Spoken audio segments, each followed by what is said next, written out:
a nossa aula, a gente vai falar sobre Manuel Bandeira, e depois uma retrospectiva dessas duas últimas aulas, né, sobre o modernismo.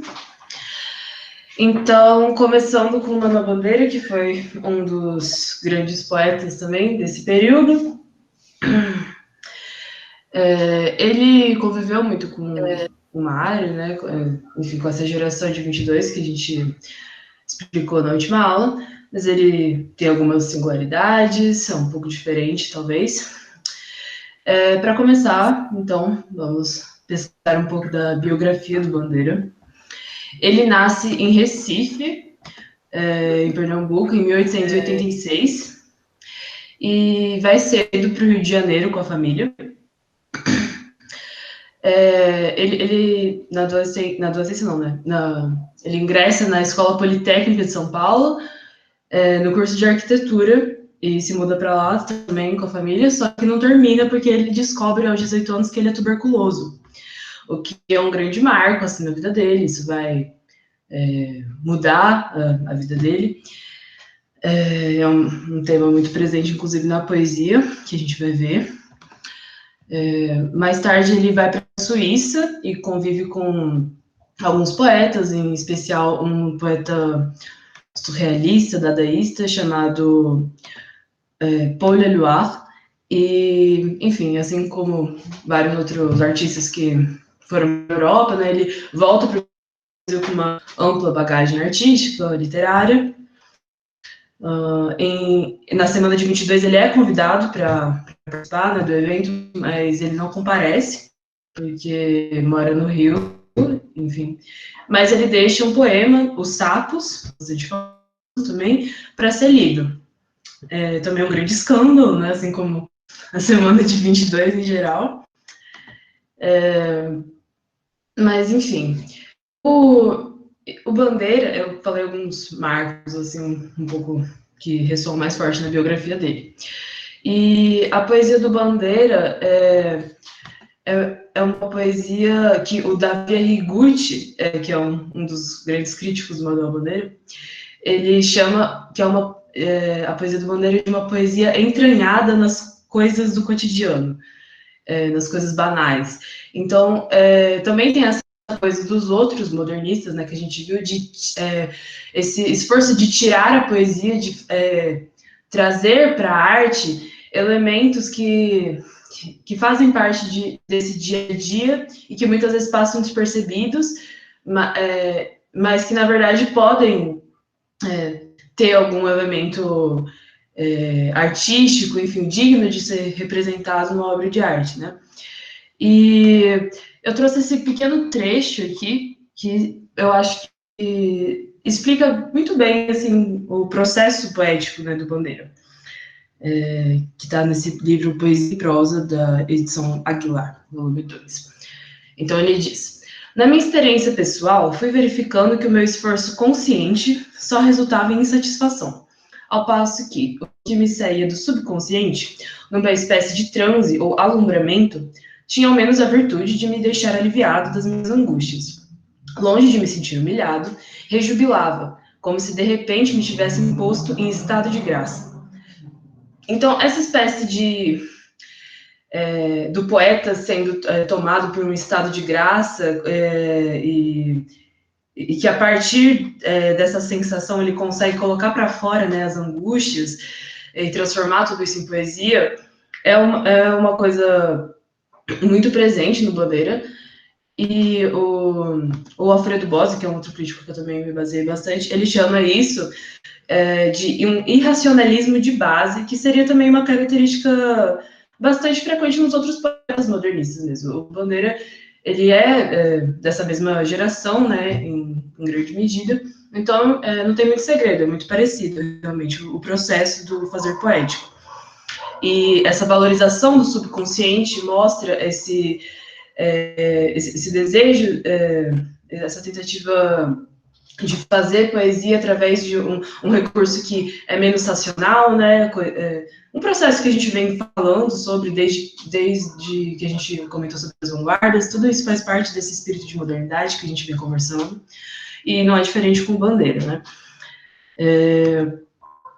Eu coloquei aqui também alguns tópicos que meio que contornam, assim, que vão aparecer na poesia dele.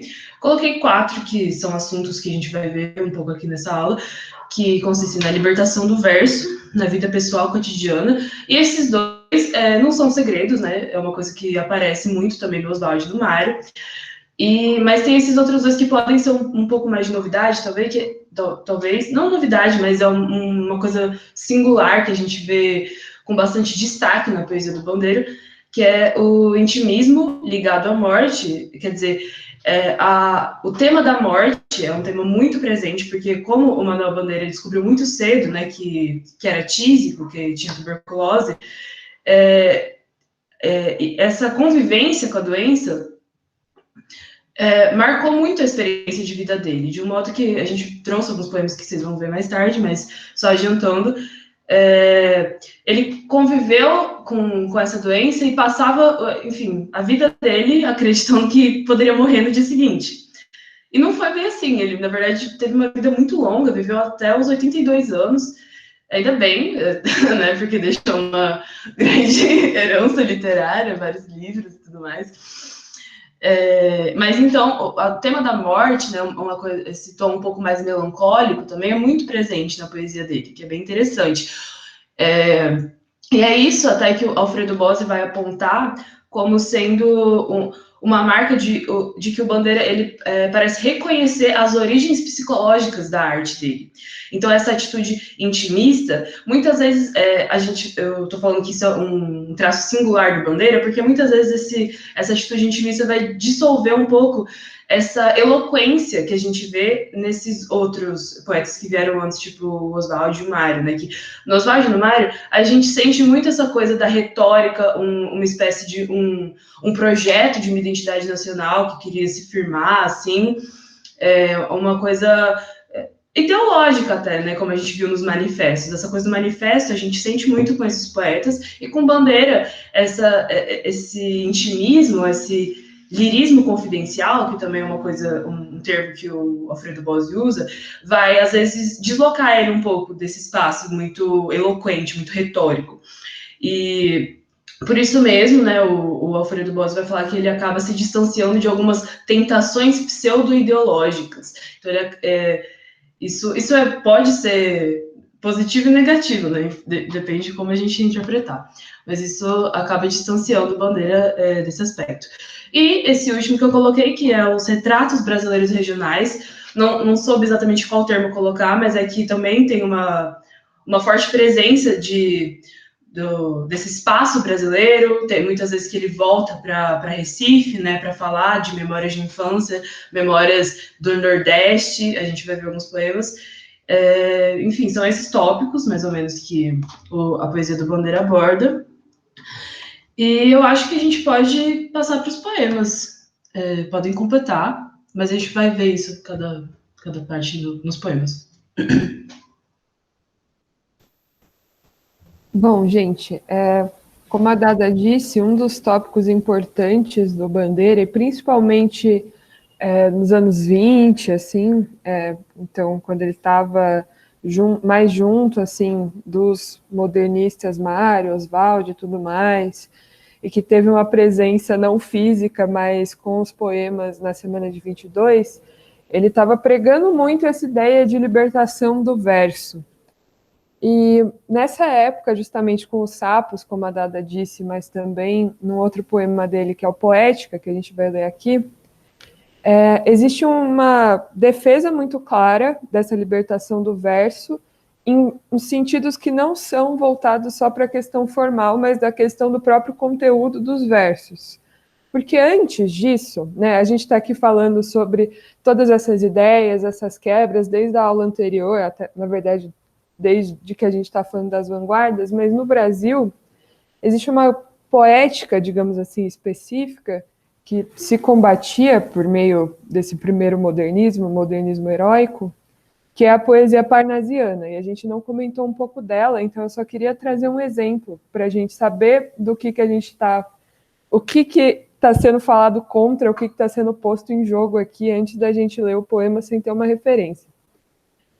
O parnasianismo, ele é uma poética que vem no final do século XIX, mais ou menos contemporâneo à prosa realista e naturalista, que a gente já falou em outras aulas, e ela vem na poesia mesmo tentando cortar algumas ideias do romantismo, de que a poesia viria do nada, como uma inspiração, né, uma coisa muito íntima do sujeito, e é uma coisa muito mais racionalizada, no sentido de eu vou fazer um poema simplesmente porque eu vou fazer um poema, eu vou trazer elementos do belo, elementos formais rebuscados e tal, não tanto com uma preocupação sentimental como tinha no romantismo, né?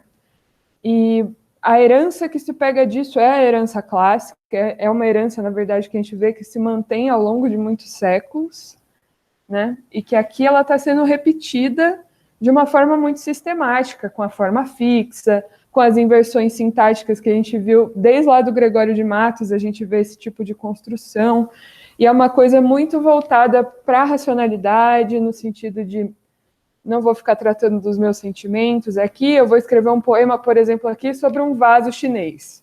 E esse vai ser o objeto da minha poesia, e não importa para essas pessoas qual é o objeto da sua poesia, desde que ela seja elevada, rebuscada e tudo mais. Então, existe um apreço muito grande pelo verso alexandrino, por exemplo, que é o verso de 12 sílabas, ou pelo próprio decassílabo, né, o de 10 sílabas. O soneto é uma forma que fica muito forte para esses poetas do final do século XIX.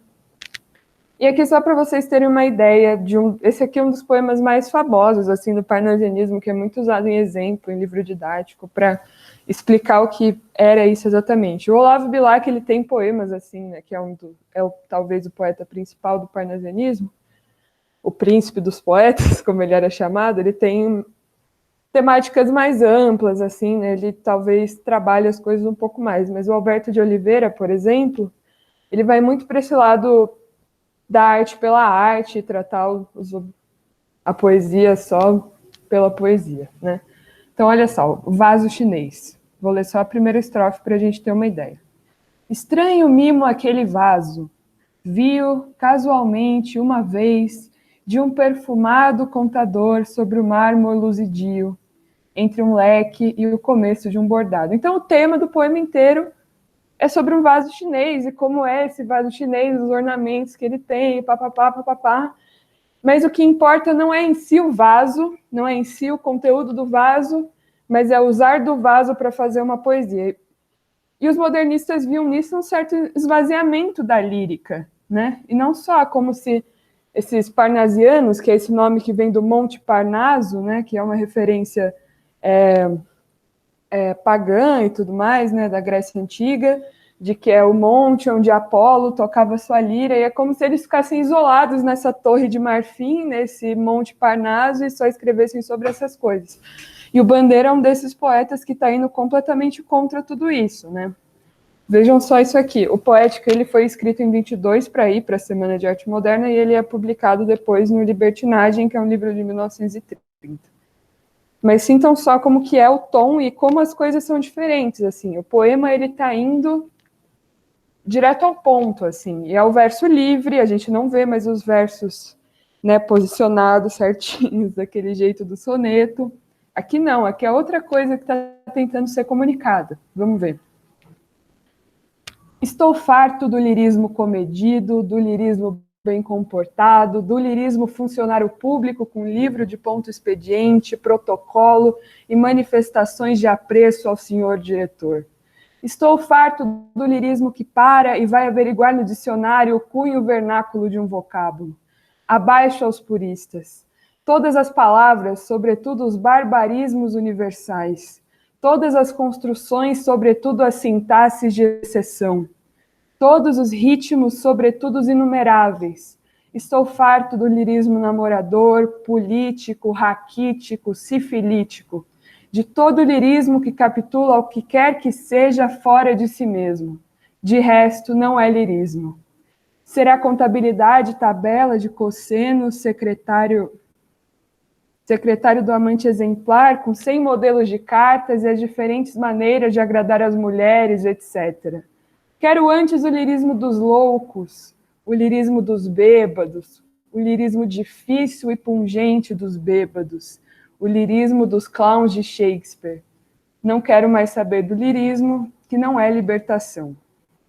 Acho que o poema fala bem por si só, assim, ele tem um pouco esse tom que lembra os manifestos, né, da década de 20 e tudo mais, e é um poema que se coloca contra o lirismo comedido e bem comportado, como daquele poema do Alberto de Oliveira, esse poema que precisa buscar as palavras difíceis no dicionário, que tem uma sintaxe de exceção, que é uma sintaxe específica que só existe ali, ele não quer mais isso, ele quer a poesia que sai da boca do povo, ele quer a poesia dos bêbados, dos loucos e tal, não é mais para agradar as mulheres, não é tabela de cossenos e tudo mais, ele quer uma poesia que se rebaixe nesse sentido, no sentido de uma poesia para as pessoas. Ele acha que o lirismo não faria sentido se ele não fosse libertação. Para ele isso não é lirismo, né?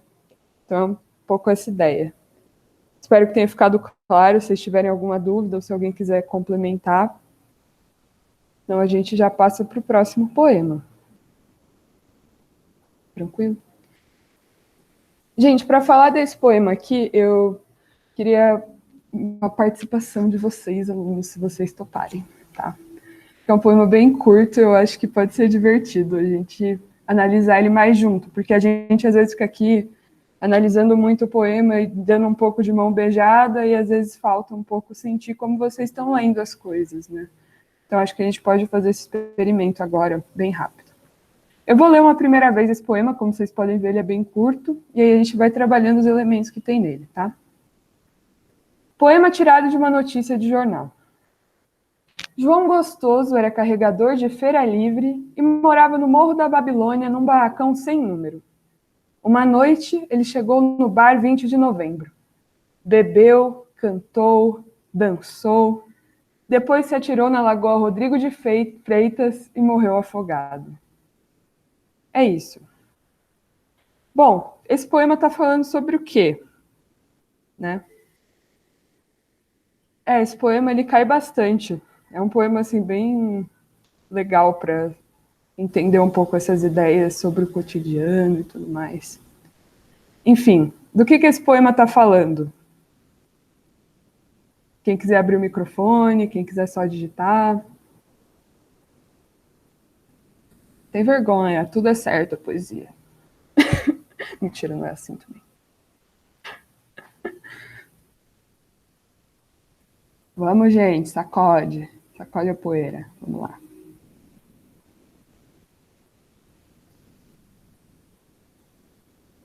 Ninguém quer falar? Estou me sentindo falando com ninguém.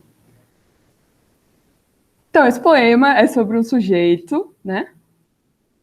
Ah, isso aí, ó, começou. Sim, tudo bem. Essas ideias que vocês estão falando, elas estão presentes. Mas eu estou falando assim, no sentido mais puro possível. Do que fala esse poema? Fala do João Gostoso, que era carregador de feira livre, que morava no Morro da Babilônia, num barracão sem número, que vai para o bar 20 de novembro, bebe, canta e dança, depois se atira na Lagoa Rodrigo de Freitas e morre afogado. Né? Basicamente é isso, é uma historinha. A gente tem os elementos dessa historinha contidos aqui. A gente tem um sujeito, que é o João Gostoso, a gente tem um sujeito comum, exatamente, né? Essa imagem que vem pra gente desse João Gostoso, né? Quase um João Ninguém, sei lá, algo assim, né? E ele mora no Morro da Babilônia, num barracão que não tem número, e o que acontece no final é que ele se atira na lagoa e morre afogado, né? A gente tem, então, um tom narrativo nesse poema, muito forte. Bom, e o título? O que vocês acham que o título sugere?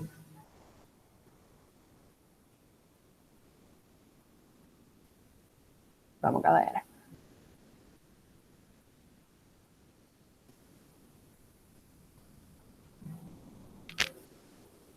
Vamos lá, microfone aberto. Está falando de um suicídio. Sim, está falando de um suicídio que parece que saiu no jornal, né? Porque ele dá pra gente o método que ele usou nesse poema, basicamente, né? Exato, uma notícia normal, que a gente pode abrir o jornal agora, vai ter uma notícia parecida provavelmente no jornal, né? A gente liga no Datena, tá lá. Fulano que se matou, fulano que atirou em fulano, né? Essas coisas que a gente vê no nosso cotidiano nos jornais, né? E ele dá o método pessoa comum. de uma pessoa comum. Mas, ok, a gente é uma pessoa comum, mas a gente sabe onde ela mora, né? A gente não sabe exatamente, porque é um barracão sem número, mas ele mora no Morro da Babilônia, certo? Ou seja, ele mora numa favela carioca, mais especificamente. Como ele era apagado da sociedade, ele tem esse jogo, exatamente, porque a gente está falando de um sujeito, esse João Gostoso, e a gente não tem muitos detalhes sobre ele, né? Vamos passar, então, o próximo slide aqui, que eu quero focar no sujeito dessa narração. Eu também penso na música do Chico Buarque. Eu acho que tem tudo a ver. Tem tudo a ver, foi uma ótima conexão aí. Vamos ver, então. O João Gostoso. João é um nome comum, né? A gente conhece muitas pessoas, inclusive temos um João aqui presente. Gostoso não é um sobrenome, né? Gostoso é um adjetivo. Gostoso, então, é um apelido pelo qual João Gostoso era conhecido. O que esse gostoso remete pra gente, né? Será que esse cara não era, tipo, um malandro? Não tem, será, uma conotação um pouco erótica aí, talvez, né? Uma coisa assim. Então, a gente fica um pouco com essa imagem de um sujeito que mora na favela, na Babilônia, né? Num barracão sem número e tal. E quando a gente vai para o segundo verso, a gente vê para onde ele vai, né? Que aí a gente tem a ação, de fato, da narrativa, né? Então vamos só passar para cá. Então a gente tem o nome desse sujeito, a função dele, o trabalho dele, que ele é carregador de feira livre, que é um trabalho braçal, um trabalho que pode ser considerado subalterno, que ele não deve ser pago tanto que ele merece e tal, por esse serviço. E ele mora no Morro da Babilônia. Babilônia é um nome bem curioso, né? Que ele sugere muita coisa, inclusive, né? Primeiro que a Babilônia, né? Pensando na Bíblia, a gente pensa naquele lugar que tudo é um caos e tudo mais, que não existe organização, terra sem lei e tudo mais. E a gente também pensa em Babel, a gente pensa na Torre de Babel, né? Que tem essa ideia de a torre que quer se ascender aos céus e quer chegar lá e tudo mais, e é no morro, então tem um sentido de altura aqui presente também, isso é bem curioso, né? Que é um pouco uma contradição social que a gente vê nas cidades até hoje aqui no Brasil, né? A gente tem as pessoas mais pobres morando no alto, e na verdade em várias cidades de colonização portuguesa isso acontece, em Angola é assim também, né? Então as pessoas que moram na favela moram no alto, né, um sentido de altura, mas que representa, na pirâmide social, um status mais baixo, né? Então a gente já tem essa oposição de altura aqui. Enfim, e o barracão sem número, que dá essa ideia que todo mundo aqui falou, de um João Ninguém, de uma pessoa comum, que a gente não sabe muito sobre ela. Só que, quando começa a ação, né, uma noite é uma noite específica, né? E é uma noite em que ele vai para o bar 20 de novembro, que dá uma ideia de que é uma coisa muito específica, é o bar 20 de novembro, não é qualquer bar, né? E é como se esse sujeito que a gente identifica um pouco com a figura do malandro cumprisse o papel social que ele tem. E ele vai para o bar, né? Ele vai para aquele lugar da boemia, o lugar onde ele deveria ir de acordo com a sociedade, né? Ou que a gente infere que seria o lugar que ele iria parar, né? E aí, quando ele chega nesse lugar, né? Então aqui tudo a gente tem um tom bem narrativo, né? Bebeu, cantou, dançou. E aí a gente passaria por um tom um pouco mais dramático, né? Percebam como esse poema, diferente dos poemas líricos, quando a gente fala qual é o eu lírico desse poema, não dá para a gente definir um eu lírico exatamente, porque não tem uma voz que se coloca eu sinto tal coisa, eu vejo isso e tudo mais, né? Aqui não, é um tom que tenta ser imparcial, porque é tirado da notícia de jornal, é como se fosse um Ctrl-C, Ctrl-V da notícia de jornal, né? Então a gente não sente a opinião do eu lírico em nenhum momento, aqui ela não está dada de cara. Mas então ele chega no bar 20 de novembro, bebe, canta e dança, né? E eu coloquei só essa questão do ritmo, né? Que é bebeu, cantou, dançou. Então, tá, que dá uma ideia de uma coisa que está, né, aumentando, assim, né? Como se ele estivesse ficando mais bêbado, né? E não só, né, o Davi Arrigucci, que a Dada já falou, ele comenta que essa parte do bebeu, cantou, dançou, ele dá uma ideia de um caminho de êxtase, né? Como se ele tivesse chegado na hora que ele está dançando, que essa parte é que lembra mais construção, né? Como se ele tivesse chego naquele momento em que as coisas elas não têm mais o sentido normal, comum que elas têm, ele chega quase no momento sublime. Esse sujeito que era um João Ninguém, ele chega num momento alto, assim, né? E aí depois cai de novo. E cai literalmente, cai na Lagoa Rodrigo de Freitas. Então é muito curioso o caminho que esse poema faz. Ele é um poema muito curto, é muito interessante como tem tanta coisa num único poema, porque a gente tem um caminho do cara que está no Morro da Babilônia e acaba na Lagoa Rodrigo de Freitas. Então tem essa questão realmente de espacial, assim, né, de como uma coisa que está sendo decaída, e de um sujeito, João Ninguém, que continuou sendo João Ninguém até o final, e ele cumpre o seu destino, né, de ser um João Ninguém até o final. Mas a genialidade do Bandeira nesse poema, eu odiei a palavra que eu usei, genialidade não foi boa, desculpa. O que é interessante nesse poema, assim, que é o que torna ele assim tão incrível, é que a gente está pegando uma coisa que seria banalizada se tivesse no jornal. A gente leria essa manchete e tal, talvez naquele único momento, assim, a gente ficasse, nossa, né, esse cara morreu, tal, que fita, não sei o quê. E depois aquilo passa, mas o que o Bandeira faz é que a gente ainda fica falando sobre o João Gostoso, e isso fica na nossa cabeça, e a gente pensa, caralho, esse cara é um João Ninguém, como tantos outros João Ninguéms no mundo, que olha como essas pessoas estão acabando, o que está de errado que faz com que isso aconteça, né? Leva além, abre para uma coisa muito maior num poema comprimido, assim, né? No sentido de pílula mesmo, assim, e também de que contém muita coisa dentro de si.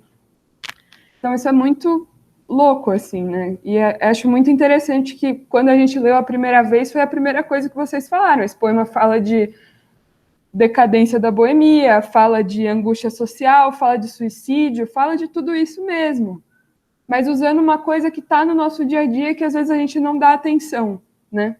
Não sei se vocês lembram da aula que a gente falou sobre pensamento moderno, que a Dada ficou falando bastante sobre a questão de como a modernidade, ela, às vezes, deixa a gente cego às coisas e a gente deixa de prestar atenção nas coisas que estão acontecendo, as violências que estão ao nosso redor, a gente fica meio anestesiado a tudo, e esse poema tem esse caminho contrário, que para muitas pessoas ele parece só uma espécie de ready-made dadaísta e tal, é só isso aqui, ele só fez um joguinho de pegar algo do cotidiano, mas acaba indo muito além, acaba fazendo um caminho de pegar, não de transformar qualquer poesia em algo rebaixado, mas de você pegar uma coisa que está no nosso dia a dia e transformá-la em matéria de poesia e aquilo ganhar uma potência muito maior, né?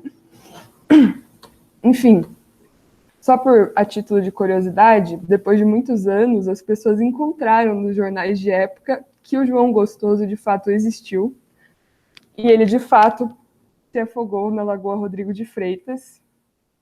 E depois, em outra notícia, descobriram que o nome dele era João de Oliveira e que ele cometeu o que era chamado, né, de crime, eu não sei como é que fala. Enfim, por ciúmes, ele acabou agredindo a amante dele e tudo mais.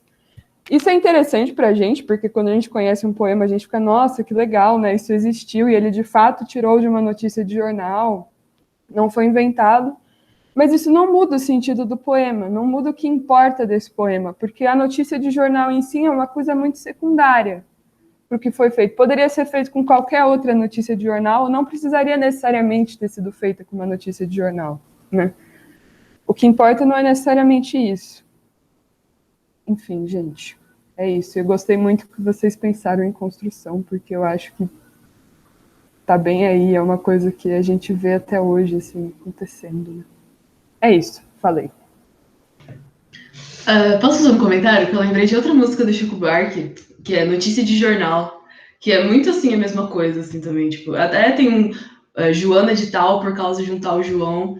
É bem parecido, assim, é bem bonita essa música. Se vocês não conhecerem, procurem, gente, é bonita.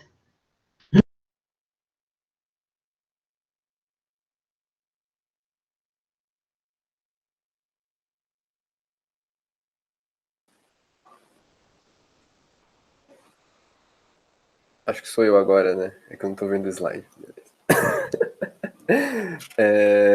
Bom, acho que uma coisa, né, bastante presente no Manuel Bandeira, na poesia, né, do Manuel Bandeira, acho que talvez até um pouquinho diferente do que a gente vê nos primeiros poemas, né? Do primeiro livro, inclusive, do Cinza das Horas, que é de antes da semana de 22, e também dessa parte, como alguns gostam de definir, né, dessa fase heróica, né, dos modernistas, né, que é mais manifesto, como a Sofia mostrou em Poética, uma coisa que define bastante, né, essa simplicidade, né, da poesia do Manuel Bandeira. Então, como a gente acabou de ver, é muito comum que ele tenha uma poética que seja muito fora, muito desprovida desses arrebatamentos que a gente tinha até então na poesia romântica, né, e na poesia parnasiana também, né, essa construção de efeito a partir de toda essa métrica, de todas essas palavras arrevesadas, palavras difíceis. Então, o Manuel Bandeira ele tira muito disso, né? Existem muitos poeminhas, porque eu vou falar que eles são bastante brincalhões, né, do Manuel Bandeira, né? Inclusive esses que falam mais do amor, né? Dessa parte da paixão, dessa parte da ternura, essa parte dos afetos, né? E esse que eu vou ler agora é um deles, né? Eu vou ler antes, né? Eu vou fazer uma perguntinha, né? E depois a gente segue falando do poema. Namorados. O rapaz chegou-se para junto da moça e disse: Antônia, ainda não me acostumei com seu corpo, com a sua cara. A moça olhou de lado e esperou. Você não sabe quando a gente é criança e de repente vê uma lagarta listada? A moça se lembrava. A gente fica olhando. A meninice brincou de novo nos olhos dela. O rapaz prosseguiu com muita doçura. Antônia, você parece uma lagarta listada. A moça regalou os olhos, fez exclamações. O rapaz concluiu. Antônia, você é engraçada. Você parece louca. Gente, eu tô me segurando para não rir desse poema, porque eu acho muito bom. Enfim. Mas assim, agora uma pergunta para a galera que está aqui. Vocês acham que o rapaz chama ela de lagarta listada é um elogio? Ou não? O que é? É uma ofensa. Vocês gostariam de que o crush de vocês chegasse e falasse: você parece uma lagarta listada?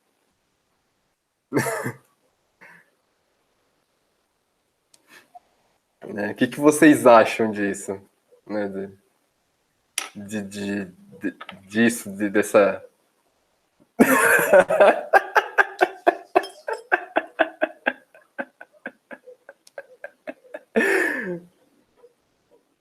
Mas é bem não convencional, né? Você chegar e falar, naquele primeiro encontro, o cara chega, nossa, eu não me acostumei com o seu corpo, com a sua cara, você parece uma lagarta listada. E ainda fala, você parece louca. É engraçado, você parece louca. Mas o que vocês acharam desse poema, né? Aqui falaram que achou fofo, né? Ele falar isso, né? Mas o que vocês veem nesse poema, né?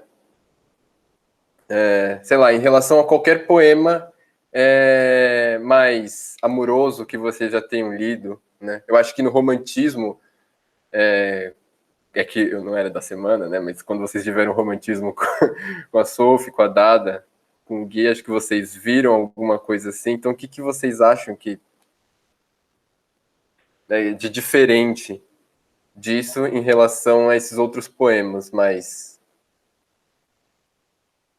mais sentimentais.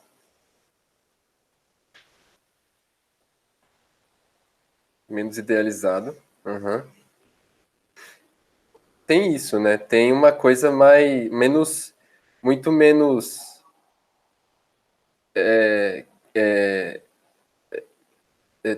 tira muito do pedestal, né? A figura tem a ver com o texto. Que figura? A figura da lagarta?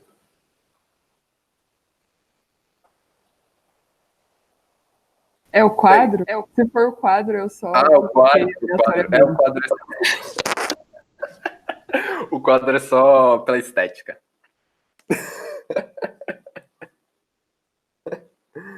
O quadro é só pela estética. É que, assim, o Cícero Dias, né, só pra... Ele é de Recife, né, ele é um pintor de Pernambuco. Então, como o Manuel Bandeira ele era de Recife, é mais para dar uma contextualizada, para dar mais uma coisa assim, mais uniforme, assim, entre a poética do Manuel e a pintura do Cícero Dias. Mas enfim, né? Então, eu falei disso, né? Falaram que é menos idealizado, sim, tem isso, né?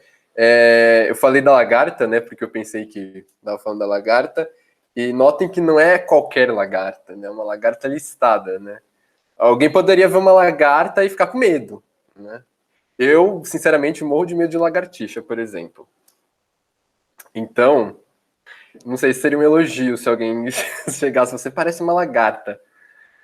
Mas, se bem que lagarto e lagartixa são coisas diferentes.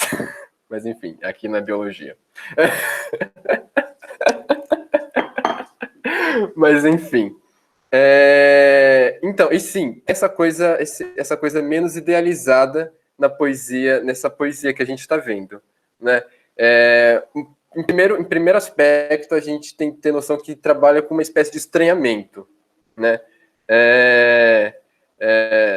O poema se chama Namorados, então a gente tem dois namorados conversando, é um diálogo, é quase uma historinha também, né?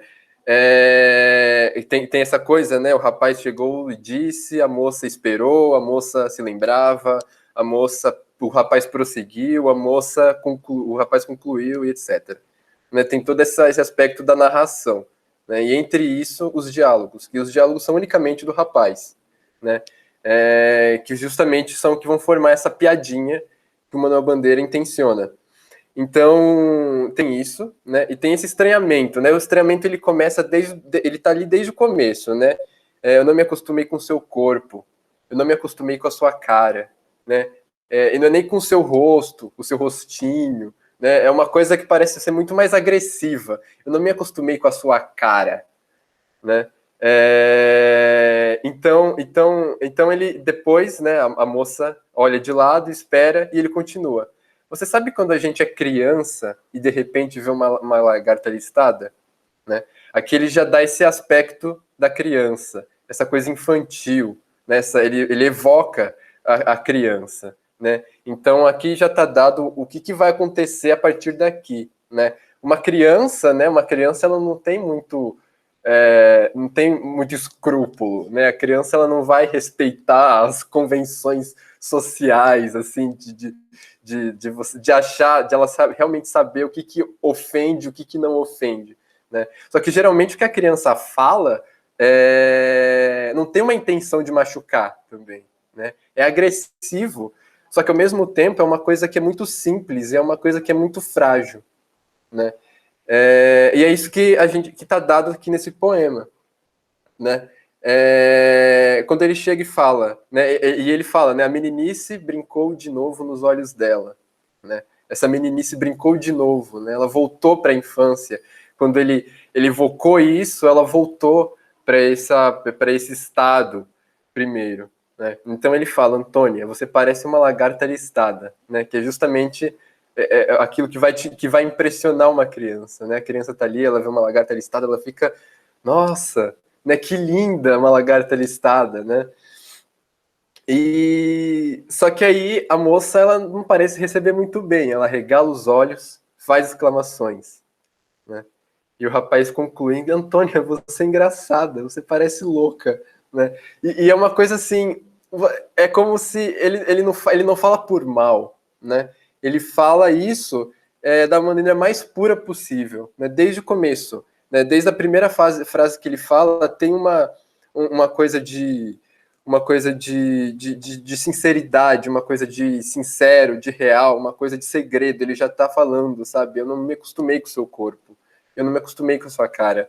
Só que eu tô muito impressionado com você, né? Professor Vitor, Então, Crença. oi, Desculpa interromper. sim. Ter que deixar a sua aula por motivo de força maior, tá? Eu tô saindo da aula. Ah, Desculpa tudo bem, até o final, tá? tudo bem. A gente grava e vai estar lá no site depois, se você quiser acompanhar o Tá resto, se você... joia. Sim, eu vou com certeza, eu vou ver. Como eu tô saindo assim no meio, eu tô te pedindo desculpa, tá? Tá bom, Tá. tudo bem. Obrigado, tá? Tá, tchau. Tchau, tchau. Então, só para terminar, né? Então, tem essa coisa tem essa coisa da impressão, né? De estar impressionado, né? Ele fica impressionado com o fato, ele fica impressionado com ela, tanto como ele ficaria impressionado como criança com a lagarta, né? É quase como se ela fosse também um bicho esquisito a ele, né? E tudo isso tem esse aspecto da inocência, daquilo que é infantil, né, daquilo que é puro, e é uma ternura que está na poesia do Bandeira, né? Tem aquele do porquinho da Índia também, né? A minha primeira namorada foi o meu porquinho da Índia, né? Então tem essa coisa, né? E que não remete geralmente a essa idealização, né? A gente está na década de 30. Então, na década de 30, né, na música, a gente está começando a ver surgir também esses samba-canções, né, cheios de uma idealização, de um sentimento excessivo, né, uma coisa que estava na poesia até então, né, a mulher, como o Bandeira falou, né, na poética, né, não é para agradar mulheres a poesia, essa nova poesia, né, então aqui a gente já está entrando num aspecto que reduz um pouco esse sentimentalismo, essa convenção sentimental que estava presente na poesia até agora, né? Para uma coisa mais terna, um pouco mais terrena, um pouco mais simples, né? Enfim, e é isso. Ainda bem que vocês gostariam de ser chamados de lagarta listrada.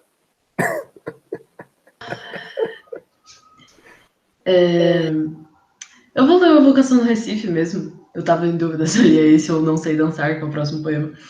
Mas eu acho que esse vai complementar muito bem, assim, os outros poemas que acabaram de ser lidos, né? Bom, é um poema grande, acho que eu vou... Eu vou ler tudo e depois eu retorno. Evocação do Recife. Recife. Não a Veneza americana, não a Mauritius dos armadores das Índias ocidentais. Não o Recife dos mascates, nem mesmo o Recife que aprendi a amar depois. Recife das revoluções libertárias. Mas o Recife sem história nem literatura. Recife sem mais nada. Recife da minha infância. A Rua da União, onde eu brincava de chicote queimado e partia as vidraças da casa de Dona Ninha Viegas. Totório Rodrigues era muito velho e botava o pincenê na ponta do nariz. Depois do jantar, as famílias tomavam a calçada com cadeiras, mexericos, namoros, risadas. A gente brincava no meio da rua. Os meninos gritavam: Coelho sai! Não sai! À distância, as vozes macias das meninas politonavam. Roseira, dá-me uma rosa, craveiro, dá-me um botão. Dessas rosas, muito rosa, terá morrido em botão. De repente, nos longos da noite, um sino. Uma pessoa grande dizia: Fogo em Santo Antônio. Outra contrariava: São José. Totônio Rodrigues achava sempre que era São José. Os homens punham o chapéu e saíam fumando. E eu tinha raiva de ser menino, porque não podia ir ver o fogo. Rua da União. Como eram lindos os montes das ruas da minha infância. Rua do Sol. Tenho medo que hoje se chame de Doutor Fulano de Tal. Atrás de casa ficava a Rua da Saudade, onde se ia fumar escondido. Do lado de lá era o cais da Rua da Aurora, onde se ia pescar escondido. Capiberibe, Capiberibe, lá longe o sertãozinho de Caxangá, banheiros de palha. Um dia eu vi uma moça nuinha no banho. Fiquei parado, o coração batendo. Ela se riu. Foi o meu primeiro alumbramento. Cheia, as cheias, barro, boi morto, árvores, destroços. Tá cortada essa parte, eu não sei. Sumiu. Destroços, redemoinho. Sumiu. E nos pegões da ponte de trem de ferro, os caboclos destemidos em jangadas de bananeiras. Novenas, cavalhadas, e eu me deitei no colo da menina e ela começou a passar a mão nos meus cabelos. Capiberibe, Capiberibe. Rua da União, onde todas as tardes passava a preta das bananas com o chale vistoso de pano da costa e o vendedor de roletes da cana, o de amendoim que se chamava midubim e não era torrado, era cozido. Me lembro de todos os pregões. Ovos frescos e baratos, 10 ovos por uma pataca. Foi há muito tempo. A vida não me chegava pelos jornais, nem pelos livros. Vinha da boca do povo, na língua errada do povo, língua certa do povo. Porque ele é que fala gostoso o português do Brasil. Ao passo que nós, o que fazemos, é macaquear a sintaxe luzida. A vida com uma porção de coisas que eu não entendia bem. Terras que não sabia onde ficavam. Recife, Rua da União, a casa de meu avô. Nunca pensei que ela acabasse. Tudo lá parecia impregnado de eternidade. Recife, meu avô morto. Recife morto, Recife bom, Recife brasileiro, como a casa de meu avô. Pode voltar para mim, Sophie, no primeiro slide? Esse poema, então, né, ele toca mais na temática que eu coloquei da questão da paisagem, né, brasileira, da paisagem de Recife, né, do Recife, como ele coloca aqui. E tem também muito dessa coisa narrativa, que tem, né, um caráter bem prosaico, né, tem alguns travessões, algumas indicações de falas das pessoas, então esse caráter prosaico também é bastante presente, e está muito mergulhado nessas memórias de infância do lírico. Uma sobreposição, parece, de imagens, de memórias que vão como se fosse num fluxo assim mesmo, né, nesse poema, e que vão compondo essa imagem de muita ternura também, né? Acho que ternura é uma palavra muito boa assim para falar da poesia do Bandeira. Sempre tem esse efeito de uma ternura que também é uma espécie de espanto assim diante da realidade, é quase com um olhar mesmo infantil, né? Esse Recife da infância, né? E não Recife da história, um Recife de fora desse tempo histórico, fora dos jornais, fora do mapa, né? Até no final do poema ele até fala que não sabia bem onde ficava, né? Terras que não sabiam onde ficavam. Então, tudo isso faz parte de um imaginário muito puro, é como se fosse o olhar de uma criança, realmente, um olhar muito doce, como se fosse uma criança descobrindo o mundo, assim, e parece que o efeito que essa poesia provoca na gente é esse espanto que tem uma certa elevação, né, porque é um alumbramento, né, como ele fala, uma coisa muito grandiosa, assim, mas ao mesmo tempo que vem de lugares muito cotidianos, muito baixos, né, digamos assim, que não tem nada de extraordinário, não é uma grande história nem nada, são memórias de infância puras, e que tudo isso, essa sobreposição de lembranças, desaguam, né, nessa última estrofe, pulei um pouco, mas se você puder ir para lá, só para completar o raciocínio, que parece que nessa última estrofe ele coloca várias imagens da morte também, né? Recife, meu avô morto, Recife bom, Recife brasileiro, como a casa de meu avô. E assim, quando ele coloca, né, do avô dele morto, de Recife morto, é como se todas essas memórias, né, me parece que é como se tudo isso que ele acaba de colocar no poema, de repente se vê terminado, se vê despedaçado pelo tempo, de alguma forma, e parece que provoca também um efeito, uma certa melancolia. Mas é uma melancolia que parece que convive com toda essa ternura de antes. É uma confusão mesmo de dor e júbilo, assim, que parece que está sendo proposto aqui. E sempre vindo desse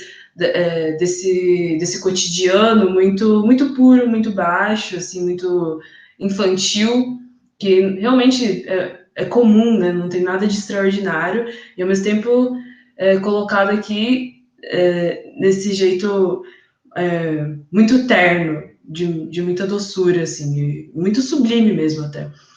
E, enfim, acho que tem toda essa coisa também da libertação do verso, né, aqui nessa falar gostoso o português do Brasil, tem isso também, ao passo que nós, o que fazemos é macaquear a sintaxe luzida, então brincar com a sintaxe que vem, né, de Portugal, que essa herança toda muito clássica e que aqui não se preza tanto, né? Porque o que está junto desse Recife atemporal é muito mais esse português gostoso do Brasil do que essa sintaxe luzida. E, enfim, eu acho que esse poema retrata meio que tudo, assim, resume um pouco o Bandeira de muitas formas. E, enfim, me fica muito forte essa convivência dessa espécie de melancolia a partir dos olhos de uma criança que descobre o mundo, assim, que está tendo as suas experiências. Foi o meu primeiro alumbramento a partir dessa visão que ele tem dessa moça que está no banho. Tudo isso convive de uma maneira muito interessante assim no poema e faz com que a gente sinta essa ternura muito grande, como se nós mesmos fôssemos essa criança, esse eu lírico. Eu falo dessa criança não porque a gente tem muito explícito que o lírico é uma criança, mas é uma sugestão muito lúdica, né? Eu acho que nos Namorados também tem muitos poemas do Bandeira que tem essa sugestão da infância. Não sei, gente, se vocês querem acrescentar alguma coisa, se eu deixei passar alguma coisa. Essa coisa das ruas também é muito engraçado, né? Isso que ele fala de espero que a rua não se chame Doutor Fulano de Tal. Eu adoro esse poema.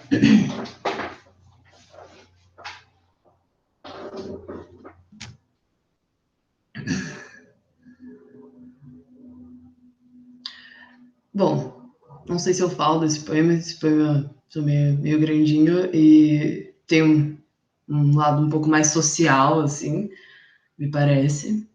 Vocês acham que tem tempo? Vocês querem já passar para o próximo?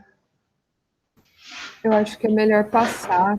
Uhum. A gente pode falar, não sei se for tudo bem para vocês, alunos, a gente passa um pouquinho, só porque tem um poema bem bom, todos são bons, mas enfim, depois desse que acho que dá um fechamento bom, que o Guilherme vai falar, e depois ele vai fazer um comentário só para a gente fechar com chave de ouro esse modernismo, e acho que vai ser legal para vocês ficarem até o final, se não for um problema. Nem sei se eu faço o comentário depois, mas enfim, eu posso falar sobre o poema do Bandeira para a gente fechar essa aula falando sobre ele. Você pode mudar, por favor? Então, gente, tentando não passar muito o tempo, eu vou falar rapidamente sobre esse poema que é curto, como vocês podem ver. Existem vários poemas curtos que Manuel Bandeira fez. Isso é uma coisa interessante, porque dá para ver sempre nos poemas dele que existe um nível de depuração e de redução ao mínimo para se atingir um certo sentido, ou vários sentidos. E eu vou ler o poema, vou comentar algumas coisinhas. Consoada. Quando a indesejada das gentes chegar, não sei se dura ou caroável, talvez eu tenha medo. Talvez sorria, ou diga, alô, iniludível. O meu dia foi bom, pode a noite descer. A noite com seus sortilégios. Encontrará lavrado o campo, a casa limpa, a mesa posta, com cada coisa em seu lugar. esse poema, diz o Davi Erguti, crítico que a gente comentou, escreveu esse livro aqui, muito bom, chama Humildade, Paixão e Morte, livro sobre o Manuel Bandeira, e ele comenta sobre esse poema, tirando de um texto do próprio Manuel Bandeira, chamado Itinerário de Passarda, que é um pouco uma autobiografia, com ele comentando sobre a obra dele também, sobre como ele escrevia. O Bandeira diz que esse poema ele achou num caderno, uns versos lá, que ele tinha escrito e depois ele transformou até chegar nessa forma aqui. Então esse poema nasce de uma espécie de resíduo que ele mesmo tinha escrito. Assim como outros poemas dele, nascem disso. Nascem não exatamente de um resíduo, mas de uma notícia de jornal ou de uma experiência de vida, ou nascem de versos de outros poetas que ele usava às vezes, misturando, mudando coisas e principalmente depurando, trabalhando, ou melhor, desentranhando a poesia, tem essa palavra usada como tirar as suas próprias entranhas, mas também desentranhar significa pegar algo debaixo da terra e desentranhar, por exemplo, um metal ou minério precioso. E o sentido último também dessa palavra é dar a ver, ou dar à luz, parir. E a poesia dele também se coloca, às vezes, nesses instantes de alumbramento, como esse da cena da mulher, que ele viu quando era criança, mas existem vários momentos que são momentos líricos, momentos em que a poesia aparece na vida, mas que a poesia é trabalhada também na vida. E para isso acontecer, não é porque ele era uma pessoa especial, mas é porque o Manuel Bandeira vivia pensando sobre a poesia como uma forma de aprendizado. E vivia procurando a poesia e depurando ela em tudo, naquilo que ele ouvia, naquilo que ele lia, em suas experiências, e de fato, nesse poema existe uma experiência pessoal que foi comentada, que ele conviveu, que o fato dele ter sido diagnosticado com tuberculose e ter vivido sempre achando que ia morrer a qualquer momento. Desde os 18 anos até seus 80 e pouco, ele achava que podia morrer a qualquer momento por conta disso. Ele tinha saúde frágil. Isso faz também na sua poesia com que ele se aproxime de tudo aquilo que é frágil. Tem um poema que ele fala sobre uma estatuazinha de gesso, tem um poema sobre um balãozinho de um menino muito magrinho, também tísico. Tem vários poemas que ele se aproxima de tudo aquilo que é frágil para trazer isso de uma forma humilde, porém sublime ao mesmo tempo, nos seus poemas. Então, é quase, guardadas as devidas proporções, a forma usada na história bíblica de encontrar o mais sublime, o mais alto no mais baixo, né? Na figura de Cristo, crucificada como o mais alto, mas ele estava andando entre as pessoas. Então tem um pouco essa ideia, mas o Bandeira não faz isso de uma maneira metafísica, né?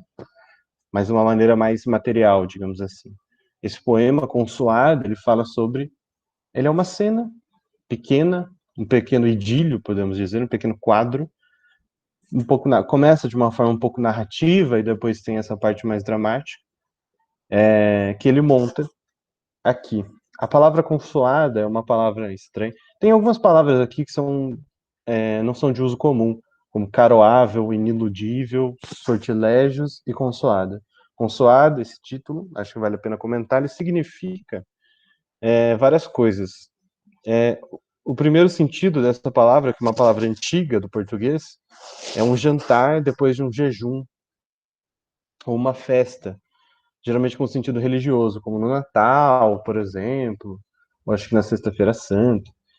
Mas existe um sentido mais antigo, a partir da raiz dessa palavra, que é um sentido romano, porém, um sentido romano pagão, e era uma festa no campo, uma festa pagã, portanto não cristã, em que se festejava, de fato, a colheita, enfim, era um negócio sobre os ciclos da natureza. Esse poema, ele usa essa ideia do idílio, da poesia pastoril, para se referir ao tempo natural, que é o tempo da morte, indesejada da gente, essa convidada, imaginada ou imaginária, que chega nessa possível casa simples, aparentemente, onde o sujeito aqui vive, essa convidada, ela está nesse ambiente pastoril e ela está no ritmo da natureza. Então a noite desce, o campo está lavrado, existe essa ideia de ciclo e da morte como uma parte desse ciclo natural. Então é um enfrentamento sereno da morte. Apesar de ter, talvez eu tenha medo, mas talvez eu não tenha mais, mas talvez sorria ou diga alô iniludível. O poema, a partir da fala, principalmente desse alô iniludível, ele fica num ritmo de acentuação, aquilo que a gente falou de fazer escansão, né, dos versos onde está as sílabas mais fortes, em que ele repete sempre na quarta, e os versos eles ficam como versos de 8 sílabas, então é como se o poema fosse metrificado. Então, dentro do próprio poema, um ritmo surge, de uma coisa que variou um pouquinho ali antes, e ele dá uma ideia de temporalidade que também vai se repetindo dentro desse ritmo. Então ele faz isso dentro do ritmo das palavras, o ritmo natural. A ideia principal desse poema, que foi publicada num livro chamado Opus 10, que é um livro pequenininho, a primeira vez que foi publicado foi uma edição artesanal, com 20 e poucos poemas, também um livro, um pequeno quadro como esse, trabalhado cuidadosamente, mas pequenininho, humilde. A ideia que está por trás desse poema, nesse livro, é que a poesia do Manuel Bandeira ela se faz com o trabalho, com a depuração e com o aprendizado. Ela é também uma forma de aprendizado de vida, e não o contrário. A vida não aprende pela... Você não aprende a sua vida e transforma isso em poesia, mas ela mesma é o aprendizado para a vida. E esse poema usa vocabulário simples, algumas frases quase são chavões, mas elas colocadas nesse ritmo, em contraste com algumas palavras pouco usuais no nosso vocabulário, acaba criando uma cena que, ao mesmo tempo, aponta para uma mesa simples e, ao mesmo tempo, para uma reflexão sobre o sentido da existência, sobre o ritmo do tempo e sobre a aceitação da morte como um aprendizado a ser feito no poema, a partir dessa ideia de uma primitiva, entre aspas, como o Davi Ergut chega a usar essa palavra, de uma sociedade do campo que vive de acordo com o ritmo cíclico do tempo das estações, do tempo da colheita, o tempo da pesca, da criação de animais, e que vive de acordo com o ritmo temporal da natureza. Mas esse poema, do ponto de vista também da modernidade, e por isso que ele é interessante, ele está também fora desse escopo pastoril. Ao fazer essa referência, ele mostra que ela é, entre aspas, artificial, mas ao mesmo tempo ela serve de aprendizado para a vida. Então, ao fazer isso, ele depurou tanto essa forma que ele achou como um resíduo e transformou num aprendizado para a própria vida, com esse poema que fala sobre a morte, sobre ele aceitar a morte, o sujeito, e também o Manuel Bandeira, de certa forma, que acaba influenciando no poema, a biografia dele, né? Coisa que a gente evita um pouco fazer, mas que aqui faz sentido. E em Desejada das Gentes, né? Ele dá um atributo geral também para a morte, mas para uma cena particular. Então esse poema ele fala sobre uma coisa mais geral, mas sobre uma coisa muito íntima, muito particular, que é essa mesa simples, mas arrumada, esperando a morte como uma convidada que venha para esse banquete. Então, o poema como uma forma de aprendizado, o poema como depuração da vida, da arte e dos resíduos, o poema como uma forma de viver e como uma forma de encarar a própria vida e a própria morte, o poema como um alumbramento, ele aparece de todas as formas aqui, né? E acho que é uma boa forma de terminar essa aula sobre Manuel Bandeira, porque aqui ele concentra, digamos, o aprendizado que a poesia dele faz em si mesma, chamando a atenção para o próprio trabalho do poeta, para essa depuração formal, e para o seu próprio trabalho como uma coisa não alienável também. O seu próprio trabalho reflete sobre si, sobre a sua vida, e o seu próprio trabalho ensina a tirar as coisas do fluxo do tempo que destrói tudo, que consome tudo. Ele tira esse pequeno metal precioso, esse pequeno diamante, ou ele dá a ver a cena, né? Ou desentranha de si alguma coisa e coloca e transforma isso com o seu trabalho de poeta em um poema como esse. Enfim, é basicamente isso. Vocês quiserem falar mais alguma coisa?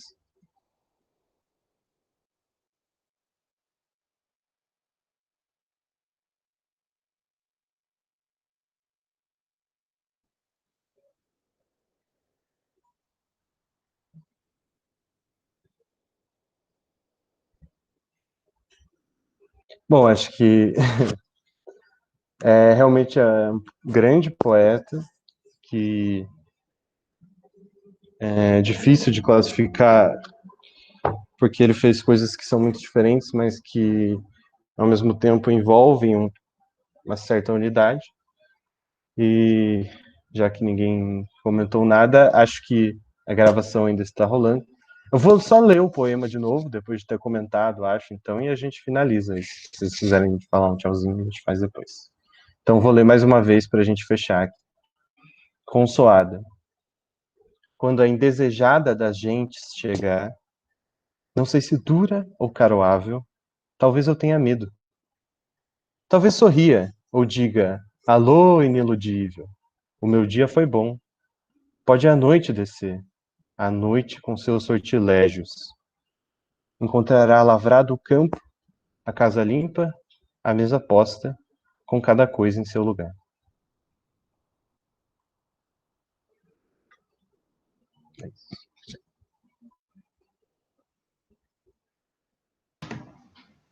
É isso, então.